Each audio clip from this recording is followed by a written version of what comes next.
Your support means the world. Quick question. Where are you listening from today? Which city? Which country?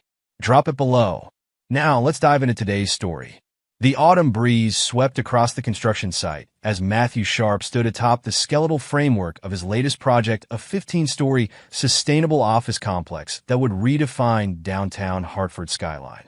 At 42, his salt and pepper hair and sharp green eyes reflected the wisdom earned from 2 decades in structural engineering. His phone buzzed, interrupting his inspection of the steel beams.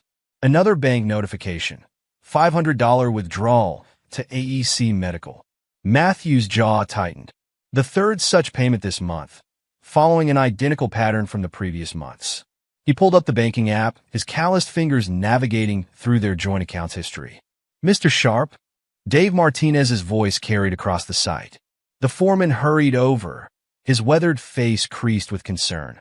We got an issue with the East Wing Foundation. The soil composition reports don't match what we're seeing. Show me, Matthew said, pocketing his phone. The financial irregularities would have to wait. They walked through the controlled chaos of the construction site, workers nodding respectfully as they passed. Matthew had earned their loyalty through competence and fair treatment values his father had instilled in him from childhood. See here? Dave pointed to where the foundation met the soil. The engineering specs assumed clay-heavy soil, but were hitting limestone earlier than expected. Matthew crouched, running his hand along the rough surface. Good catch, Dave. This could have caused settling issues down the line. Get me the original geological survey. We'll need to modify the foundation design. As they discussed solutions, Matthew's phone buzzed again. A text from Adriana, working late again. Don't wait up. Regional restructuring meetings. His wife of 12 years, Adriana Charles, had been a pharmaceutical sales trainer for the past decade. Lately, her dark eyes, the same ones that had captivated him at that charity gala years ago, seemed to hold secrets behind their professional shine. Back in his site office, Sarah Chun, his assistant of 5 years, knocked on the door.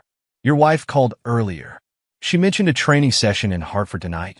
Matthew nodded, keeping his expression neutral. Thanks, Sarah. Any word from the permit office about the zoning variance? They approved it this morning. I've already forwarded the documentation to legal. After Sarah left, Matthew pulled up their joint account again. The AEC medical charges formed a pattern always on Tuesdays, always $500. He opened a new spreadsheet and began documenting the anomalies. His father had taught him that problems, like buildings, needed solid documentation before you could solve them. That evening, in their colonial home, a property he'd renovated himself, Matthew prepared dinner. The kitchen gleamed with high-end appliances Adriana had insisted on during the remodel. The garage door hummed at 8:15 p.m. Adriana entered, her designer suit unwrinkled despite the long day, her dark hair falling in perfect waves. Sorry I'm late, she said, her heels clicking on the hardwood floors. The training session ran over. I made salmon, Matthew said, placing their plates on the granite island. How was Hartford? Productive, she replied, reaching for her wine glass. We're implementing new sales protocols across the region. Matthew watched as she took a sip. I noticed some unusual charges on our account. Several payments to AEC Medical. Adriana's response came too quickly, too smoothly. Oh, those? They're for specialized vitamins and wellness treatments. Part of a new health regimen I'm trying. The company's wellness program partially reimburses them. As she spoke, her left hand moved to tuck a strand of hair behind her ear, a gesture he'd first noticed during their courthouse wedding, when she'd promised to be faithful. Over the years, he'd learned to recognize it as her tell. Interesting, Matthew said, cutting his salmon. The program sounds comprehensive. It is. Adriana launched into a detailed explanation about holistic health approaches and preventive medicine. Each word felt rehearsed, like a sales pitch to a skeptical client. Later, loading the dishwasher, Matthew recalled Adriana's explanation. Something didn't add up. The timing of the charges didn't align with her usual schedule, and the company's wellness program had specific providers he remembered reviewing their insurance documentation during enrollment. In their master bedroom, Adriana claimed exhaustion and turned away from him.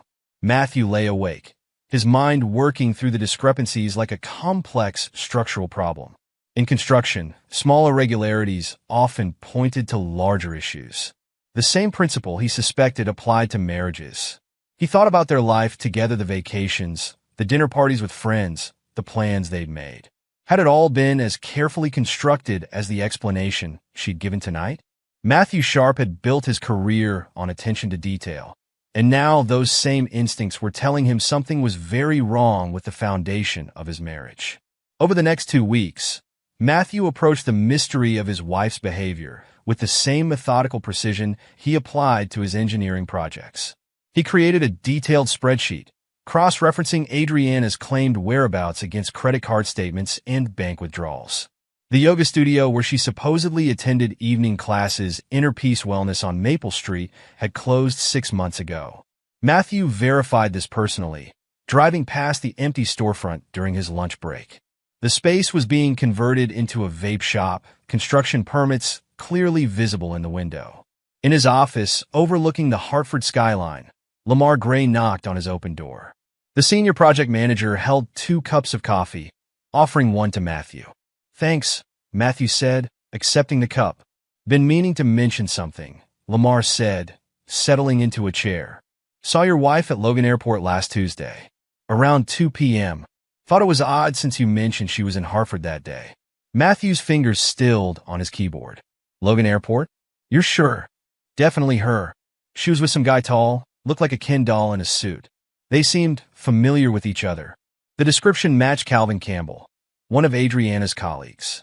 Matthew had met him at company functions, always polished, always wearing that practiced pharmaceutical rep smile. "Must have been a last-minute change of plans," Matthew said smoothly. "Thanks for letting me know, Lamar." After his colleague left, Matthew pulled up their credit card statements. 3 separate charges at Tiny Treasures, an upscale children's boutique in Boston's Back Bay neighborhood.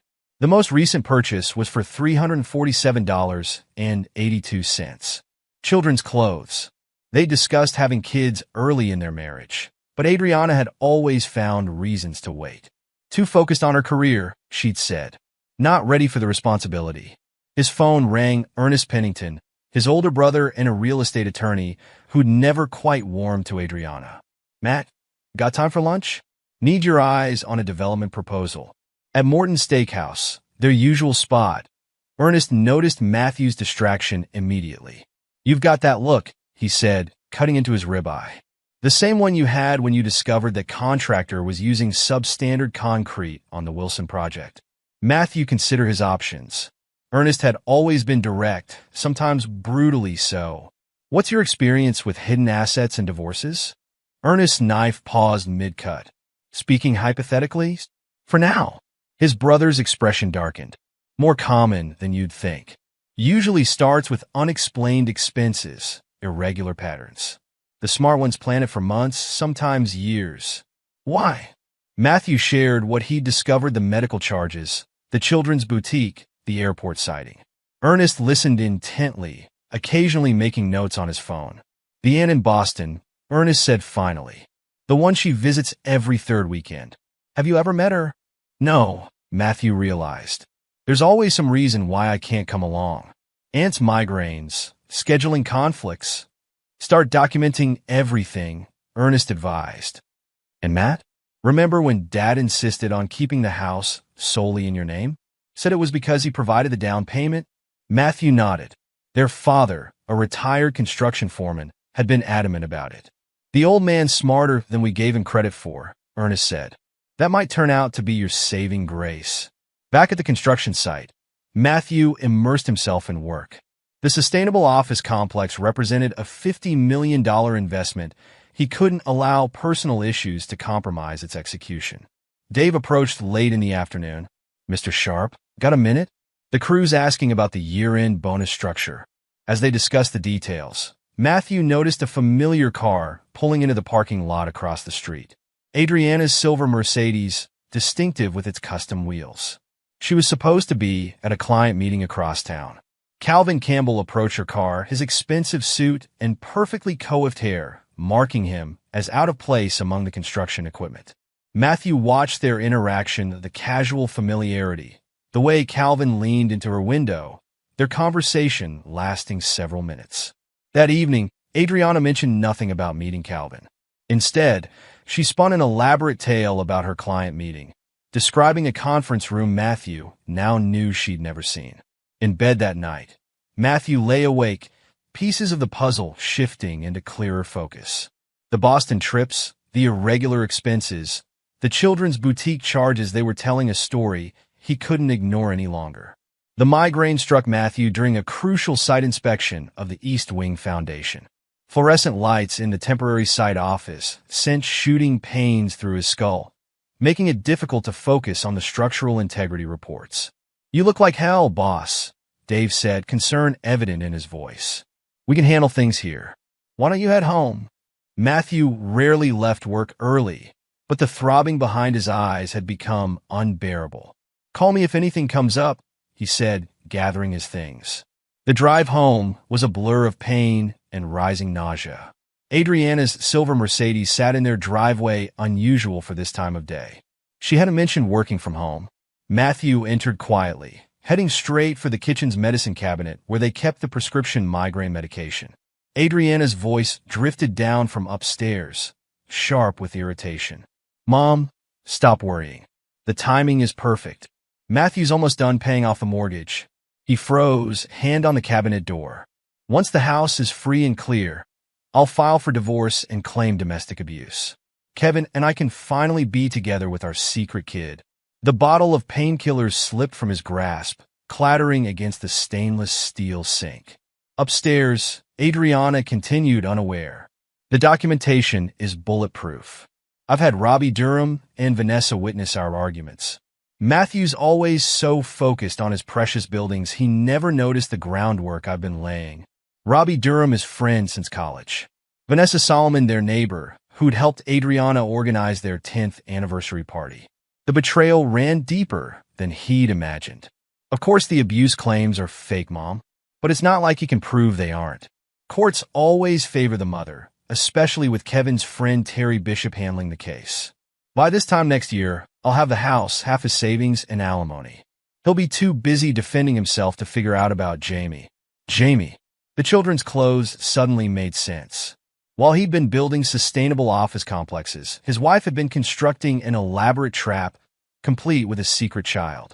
Footsteps moved toward the stairs.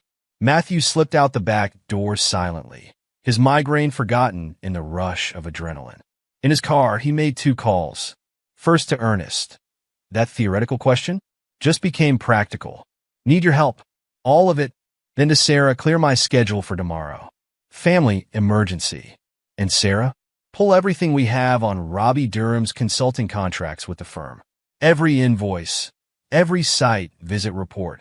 As he drove away from the house he'd renovated with his own hands, Matthew's thoughts were razor-sharp despite the migraine. Adriana had mistaken his focus for oblivion, his dedication for weakness. She'd forgotten or never understood that before you can build something strong, you need to understand exactly what you're dealing with. He wouldn't confront her. Not yet. Like any good engineer, he'd analyze the structural weaknesses, gather his data, and develop a comprehensive solution. Adriana thought she was laying groundwork. She was about to learn what that really meant from someone who did it professionally. And when the time came, he would take apart her carefully constructed plan with the same precision he used to design his buildings. Because while buildings could be rebuilt, trust once broken was like a compromised foundation. There was no fixing it. You could only tear it down and start over. The morning sun cast long shadows through Ernest Pennington's corner office as Matthew sat across from his brother, surrounded by stacks of legal documents and empty coffee cups. The leather chair creaked as he leaned forward, recounting yesterday's revelation for the 3rd time. "She was explicit about everything," Matthew said, his voice controlled despite the rage simmering beneath. "The fake abuse claims, the secret child, how she's been using our friends to build her case." Ernest removed his wire-rimmed glasses, rubbing the bridge of his nose. "The house is our starting point. It's solely in your name," Dad insisted when he helped with the down payment. "Remember that argument?" "Hard to forget," Matthew replied. Adriana threw a fit, claimed I didn't trust her enough to add her name to the deed. "Dad saw something in her we missed," Ernest pulled up property records on his dual monitors. Something predatory. Look at this, she's been researching property values, divorce attorneys. Timestamp shows searches going back 18 months. Matthew's phone buzzed. Adriana's face appeared on the screen. Working late tonight. Client presentation in Hartford. Hartford, Matthew scoffed. More likely Boston.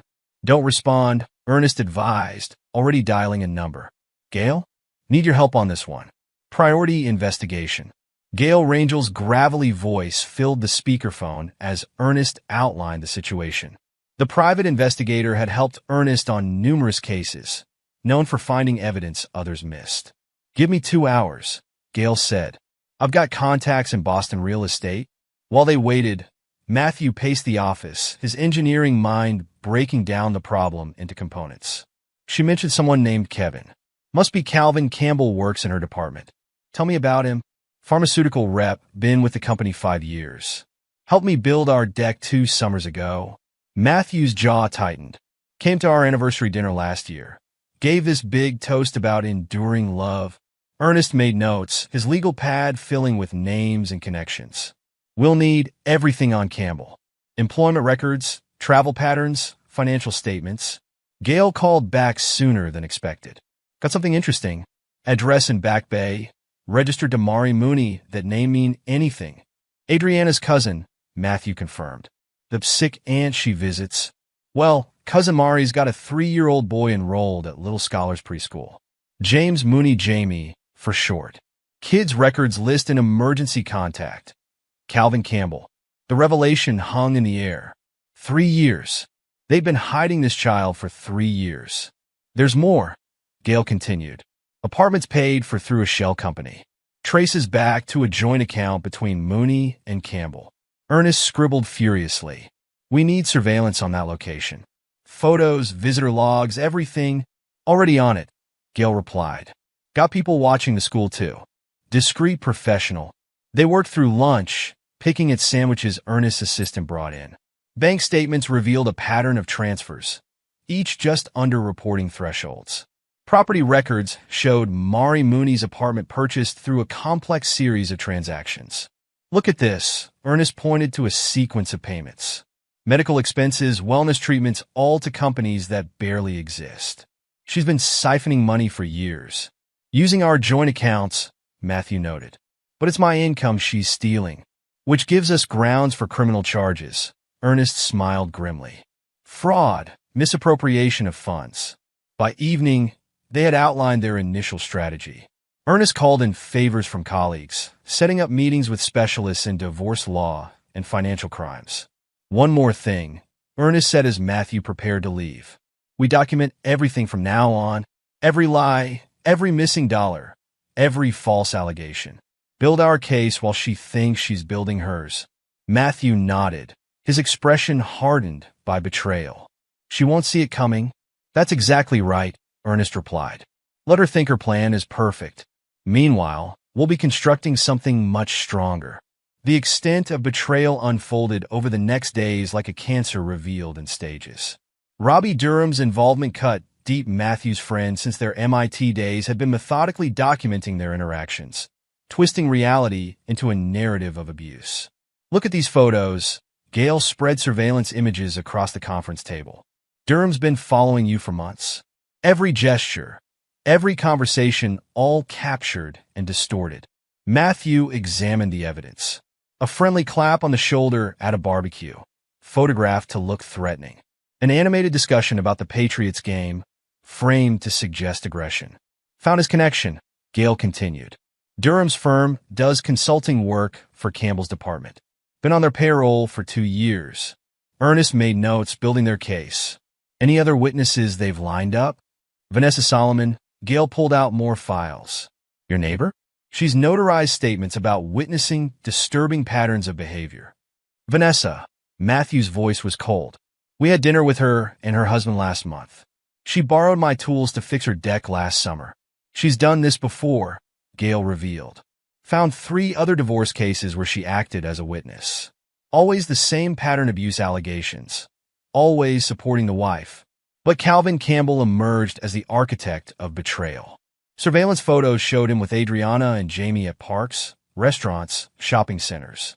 A perfect family tableau, built on lies. Campbell's careful, Gail reported. But he's getting sloppy. Confidence makes people careless. The investigation revealed Campbell's methodical construction of a parallel life. The Boston apartment wasn't just a meeting place, it was a fully furnished family home, complete with Jamie's room and family photos. Joint accounts, Gail outlined. Trust fund for Jamie.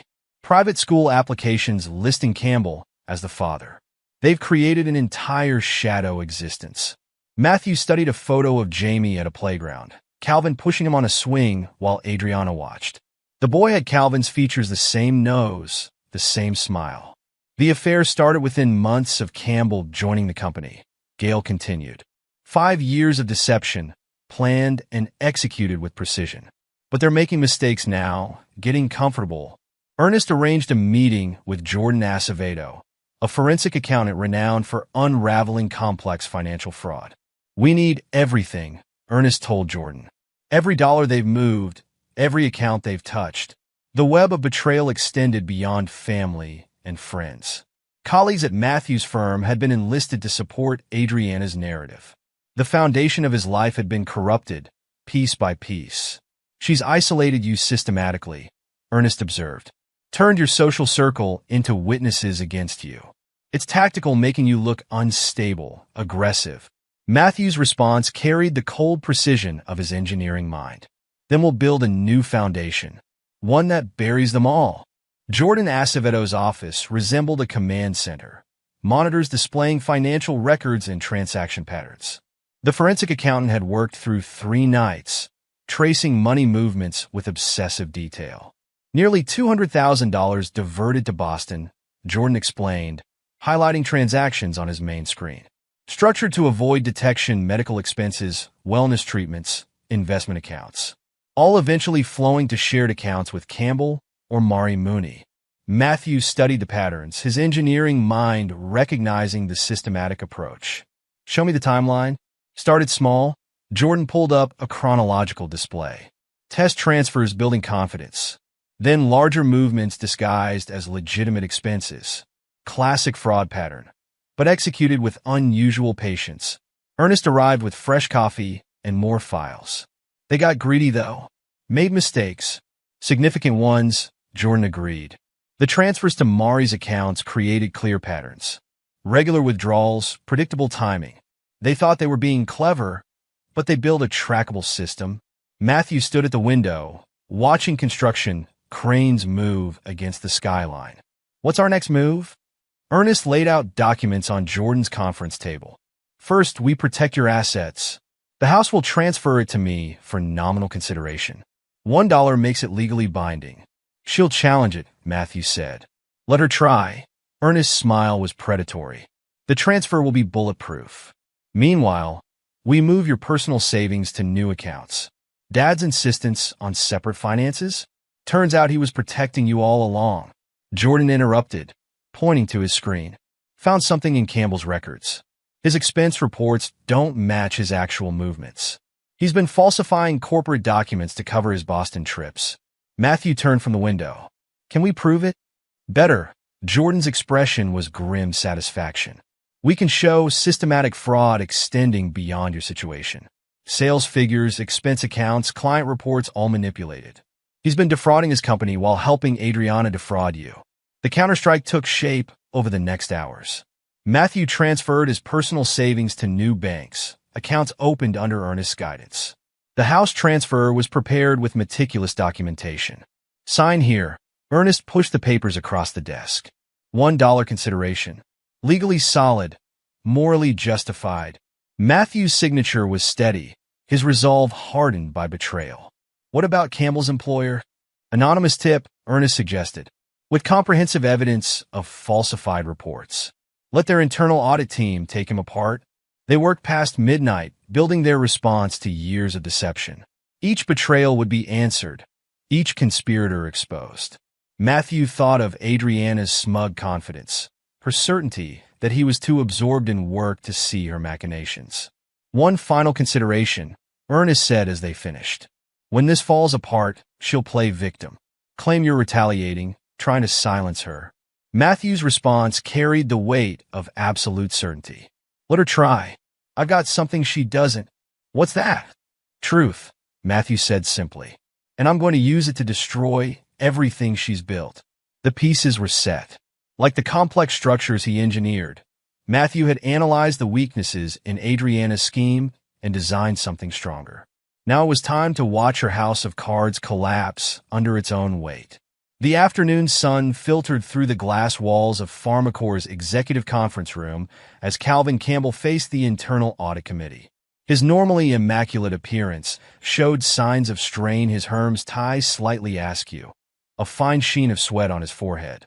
Sarah Chun, Matthew's former assistant and newly appointed head of the audit committee, spread documents across the mahogany table.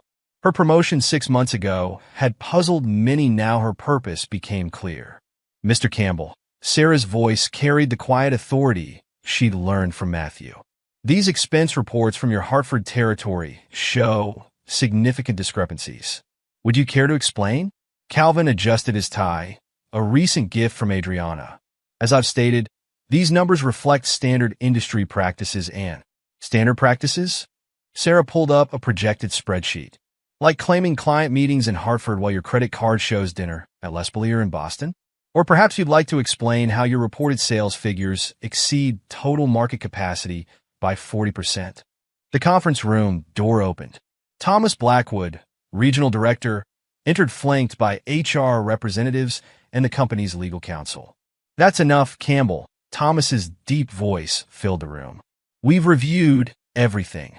The falsified reports, the inflated numbers, the creative accounting spanning 5 years. You're terminated, effective immediately. You can't do this. Calvin stood, his practice charm cracking. I'm the top performer in the Northeast region. A performance built on fraud. Thomas cut him off. Security will escort you out. And Calvin? The SEC is particularly interested in those sales figures, as is the FBI's Financial Crimes Division. As security let him out, Calvin caught glimpses of familiar faces. Colleagues who'd envied his success now watched his downfall with barely concealed satisfaction. His secretary packed his personal items into a box, carefully removing company property. Your company car keys. The security guard held out his hand. And your building access card. Standing in the parking lot, Calvin pulled out his phone to call Adriana. Straight to voicemail. He tried their private messaging app. His access had been revoked. The carefully constructed parallel life they'd built was unraveling thread by thread. Across town, Adriana Charles entered her immaculate colonial home, her Prada heels clicking on the hardwood floors. The house felt different, emptier somehow. Matthew's absence, usually a relief, now felt ominous. The envelope on the kitchen table caught her eye. Thick, legal-sized, bearing Ernest Pennington's law firm letterhead. Her manicured hands trembled slightly as she opened it. Divorce papers lay inside, but they weren't alone. Photos of her and Calvin in Boston. School records for Jamie. Bank transfer documentation. Witness statements that contradicted her carefully crafted narrative. No, she whispered, her composure cracking as she flipped through the stack. This isn't possible. The final document froze her in place. The house deed, showing Ernest's ownership. Everything she'd planned, every careful step over years of deception, lay exposed and neutralized. Looking for something? Matthew's voice came from the doorway.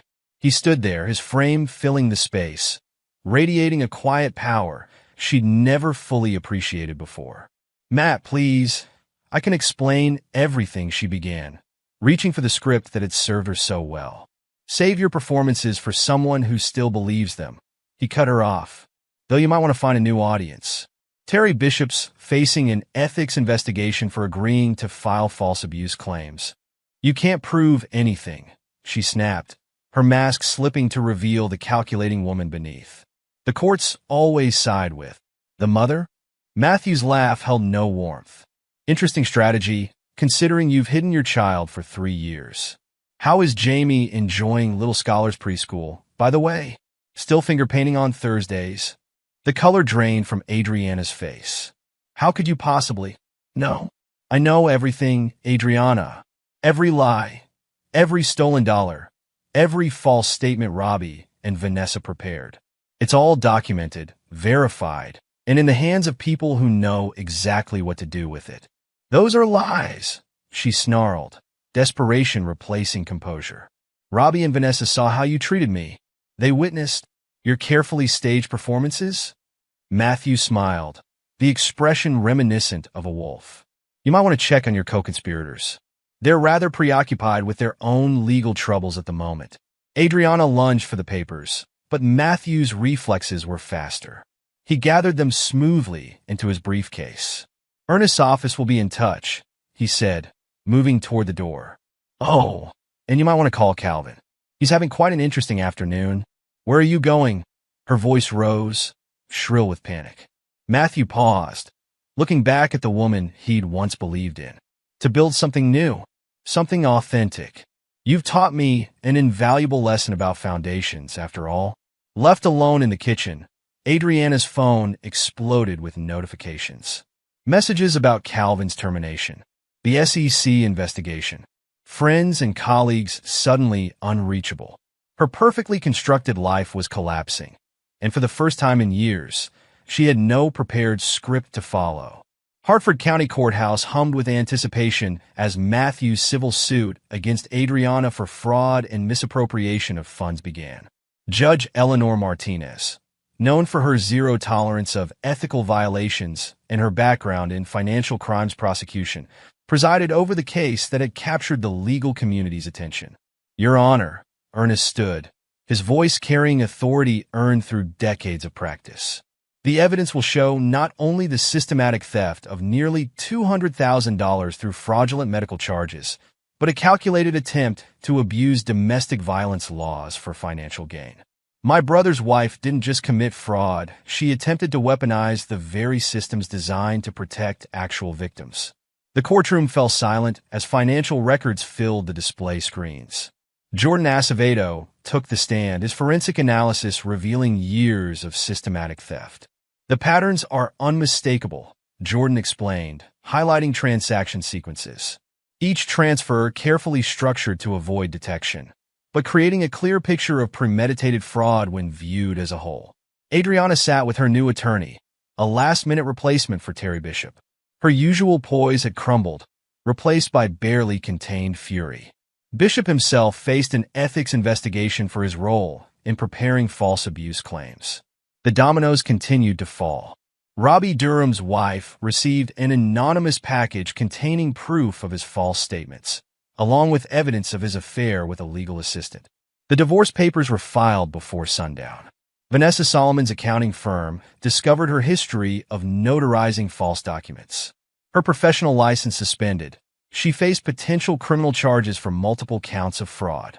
The court finds the evidence of fraud overwhelming, Judge Martinez declared. The defendant will repay all misappropriated funds plus penalties. Furthermore, given the egregious attempt to abuse domestic violence statutes, I'm referring this matter to the district attorney's office for potential criminal charges. Matthew watched from his seat as Adriana's mask finally shattered completely. This is all lies, she screamed, rising from her chair. He's the abusive one. Ask anyone. They all saw. Miss Charles, Judge Martinez's voice cut like steel. One more outburst and I'll hold you in contempt. Your attempts to manipulate the court system have failed. Be grateful I'm not ordering jail time yet. Outside the courthouse, reporters gathered, drawn by the case that had exposed systematic abuse of domestic violence laws. Matthew walked past them, ignoring questions about the scandal that had rocked the local legal and pharmaceutical communities. Ernest joined him at the car. The State Bar Association's investigating Terry Bishop. His license will likely be suspended for knowingly preparing false abuse claims. Good, Matthew replied. Actions have consequences. That evening, Matthew reviewed the aftermath. Robbie Durham, exposed and divorced, had fled to Arizona. Vanessa Solomon's reputation lay in ruins, her notary fraud exposed across multiple cases. Calvin Campbell faced SEC investigations and potential criminal charges for securities fraud. The truth had cascaded through their carefully constructed lies, leaving nothing but consequences in its wake. The conspirators who'd thought themselves clever found their schemes exposed to harsh light, their carefully built deceptions crumbling like sand castles before a rising tide. 6 months later, Matthew stood in his new Denver office, the Rocky Mountains rising majestically through floor-to-ceiling windows. His engineering consulting firm, specializing in sustainable urban development, had quickly established itself as an industry leader. The Richardson project specifications are ready for review, Carol, his new assistant, announced, placing files on his desk. And the mayor's office called about the downtown renewal proposal. "Thanks, Carol," Matthew replied, turning from the window. The betrayal had taught him valuable lessons about trust, but hadn't broken him. Instead, it had focused his natural strength and precision into something even more powerful. In Connecticut, Ernest had transformed the colonial house into a high-end rental property. All income went to a foundation supporting actual domestic violence victims, a fitting response to Adriana's attempted exploitation of the system. The foundation's first shelter opens next month, Ernest reported during their weekly call. "We're already at capacity with a waiting list." Adriana's attempt to abuse the system ended up helping real victims. Fitting, isn't it? News filtered through about the others. Calvin's wife, upon learning about Jamie's existence, had filed for divorce. The custody battle that followed exposed even more of his fraudulent behavior, leading to additional SEC investigations. Adriana had lost everything: her job, her reputation, her plotting partners. Last Ernest heard, she was working as a retail clerk in New Hampshire, her dreams of a fraudulent windfall shattered against the reality of consequences. Matthew's final act wasn't about revenge, but justice. He established a scholarship fund for engineering students, named after his father, whose wisdom had protected him from financial ruin. The first recipient was a young woman whose mother had escaped actual domestic abuse. "Dad would be proud," Ernest said during another call. "You took something ugly and built something meaningful from it." Standing at his window, reviewing plans for a new project, Matthew reflected that, like the buildings he engineered, life needed both a strong foundation and the flexibility to withstand unexpected forces. He had rebuilt his life on stronger ground, while those who tried to destroy him had lost everything they'd schemed to gain. The Rocky Mountains stood eternal before him, a reminder that the strongest structures were those built on truth. He'd lost a false marriage, but gained something more valuable: the knowledge that he could weather any storm and emerge stronger. His phone buzzed. Another major contract awarded, another opportunity to build something lasting. Matthew smiled. The future stretched before him, solid and true, built on foundations that would endure. The betrayal had taught him that sometimes the most important structures weren't built of steel and concrete, but of truth and justice. Those who tried to destroy him had instead made him stronger, their attempts at destruction becoming the foundation for something far more meaningful than they could have imagined. As the sun set behind the Rockies, Matthew reviewed plans for his next project. He'd learned that the best revenge wasn't destruction, but creation, building something positive from the ashes of betrayal. While his enemies had lost everything in their pursuit of dishonest gain, he had gained everything by standing firm in truth. The end wasn't about victory or vengeance, but about justice and renewal. Matthew had emerged not just successful, but stronger, wiser, and more determined than ever to build things that would last both in steel and in life. Epilogue. 10 years later. The autumn sun cast long shadows across the Denver skyline as Matthew Sharp reviewed the final plans for his company's latest project, a revolutionary carbon-neutral residential complex spanning 10 city blocks. At 52, his success in sustainable urban development had earned him international recognition. His phone buzzed Ernest's annual update. "You won't believe who I saw today," Ernest said without preamble. "Adriana." Matthew leaned back in his chair, curiosity rather than pain coloring his response. How the mighty have fallen. Working at a convenience store in Manchester, living in a studio apartment above it. The years haven't been kind. Ernest paused. "She tried asking about you. And I told her you were too busy revolutionizing sustainable architecture to remember her name." The brothers shared a laugh. A decade had transformed the betrayal into something distant, more like a cautionary tale than a personal wound. Calvin Campbell's fate had been even more dramatic. After serving 3 years for financial fraud, he'd emerged to find every door in the pharmaceutical industry closed. His attempt to reconcile with his ex-wife had failed spectacularly, especially after she'd won full custody of their children. Campbell's working as a used car salesman in New Jersey, Ernest continued. Apparently, he tried getting back into sales, but his SEC violations follow him everywhere. Jamie won't even see him anymore. Jamie, now 13, had grown into a talented athlete under his mother's care. Calvin's attempts to maintain a relationship had been undermined by his own narcissism and inability to put his son's needs first. "How's the foundation doing?" Matthew asked, changing the subject to something more meaningful. The foundation, created from the colonial house's rental income, had expanded beyond their wildest expectations. Now operating 3 shelters across Connecticut, it had helped hundreds of domestic violence survivors rebuild their lives. The annual fundraiser exceeded goals again, Ernest reported. "Remember Vanessa Solomon? Her daughter volunteers there now, some kind of redemption for her mother's actions." Vanessa had never recovered professionally from the notary fraud scandal. Her marriage had collapsed under the weight of public shame, but her daughter had emerged stronger, determined to make amends for her mother's crimes. Robbie Durham's story had taken an unexpected turn. After his divorce and public disgrace, he'd undergone a genuine transformation. Now running a small construction company in Arizona, he'd sent Matthew a long letter of apology 5 years ago. Matthew had never responded, but he'd heard through industry contacts that Durham had become an advocate for ethical business practices. "The scholarship program's expanding," Matthew shared. Last year's recipient was actually Terry Bishop's niece, ironic considering her uncle's role in the original scheme. Bishop himself had been disbarred, his legal career ended by the ethics violations stemming from his planned abuse allegations. Matthew's own life had evolved in unexpected ways. His company led the field in sustainable urban development, with offices in 3 countries.